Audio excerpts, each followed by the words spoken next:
दोस्तों, आदाब, सलाम, नमस्कार। साथियों, आज हम बात करने जा रहे हैं हिंदुस्तान के मशहूर लीडर असदुद्दीन ओवैसी के बारे में,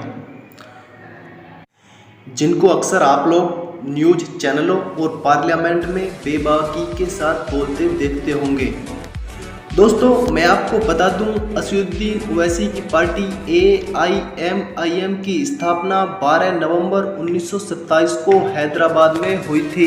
ये वही हैदराबाद जहां के रहने वाले मीर उस्मान अली खान ने 5 मीट्रिक टन सोना भारत को दान में दिया था। असदुद्दीन ओवैसी 2004 से लगातार चौथी बार हैदराबाद से सांसद हैं और अब इनकी पार्टी धीरे धीरे देश के दूसरे राज्यों में जैसे बिहार, बंगाल, महाराष्ट्र, उत्तर प्रदेश, गुजरात में भी अपने पैर मजबूत करने में लगी है।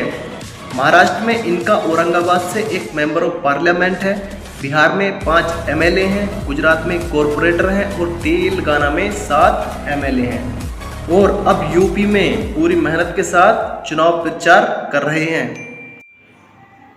उत्तर प्रदेश के 2022 विधानसभा चुनाव में इनका 100 सीटों पर चुनाव लड़ने का इरादा है। दोस्तों, कुछ लोगों का मानना है कि असदुद्दीन ओवैसी एक सच्चे और निडर और मजलूम लोगों की आवाज़ उठाने वाले लीडर हैं, तो वहीं दूसरी तरफ कुछ लोगों का मानना है कि असदुद्दीन ओवैसी बीजेपी की बी टीम है, बीजेपी के एजेंट हैं, वो बीजेपी को फ़ायदा पहुंचाने के लिए काम कर रहे हैं।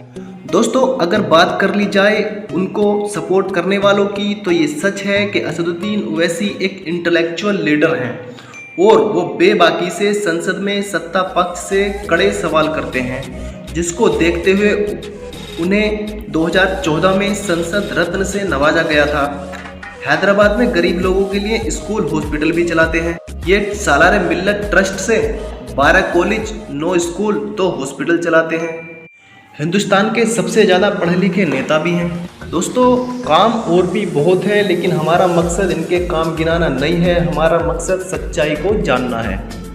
दोस्तों, अगर बात करें इनको बीजेपी की बी टीम कहने वालों की, तो असदुद्दीन ओवैसी अक्सर अपने बयानों के चलते विवादों में रहते हैं और इनके कुछ नेता भड़काऊ भाषण दे देते हैं, जिससे सेक्युलर लोग कहते हैं कि इनके भाषणों से देश में माहौल ख़राब होता है। लेकिन ये एक अकेले नेता नहीं है या इन्हीं की पार्टी के नेता नहीं है कि अक्सर हिंदुस्तान की सभी पार्टियों के नेता कुछ न कुछ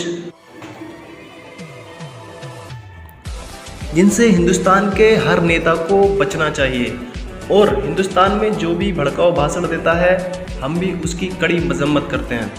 उन लोगों को ऐसे भाषणों से बचना चाहिए जिनसे कि आपसी भाईचारा को ठेस पहुँचे। दोस्तों, एक समय पर भारतीय जनता पार्टी के 2 मेंबर ऑफ पार्लियामेंट हुआ करते थे, लेकिन आज 350 से ज़्यादा हैं।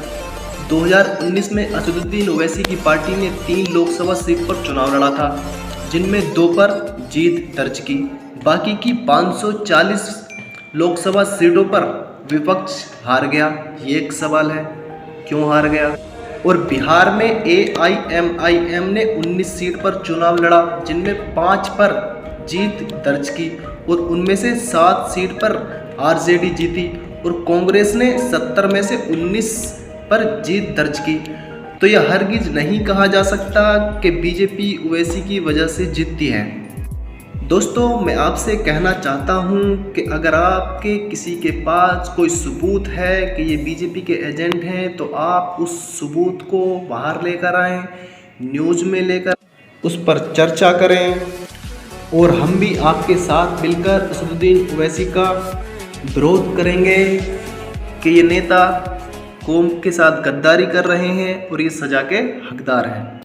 लेकिन अगर आपके पास कोई प्रूफ नहीं है तो ये एक मोहतान है, इल्ज़ाम है, और किसी पर बिना प्रूफ के इल्ज़ाम लगाना सरल नाजायज़ है और इसकी अल्लाह के घर आपकी पकड़ होगी। दोस्तों, हमारा मानना है कि AIMIM एक संवैधानिक पार्टी है।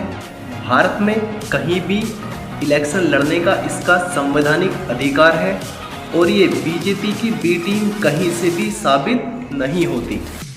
आज के लिए बस इतना ही, मिलेंगे अगली वीडियो में और ज़्यादा इन्फॉर्मेशन लेकर।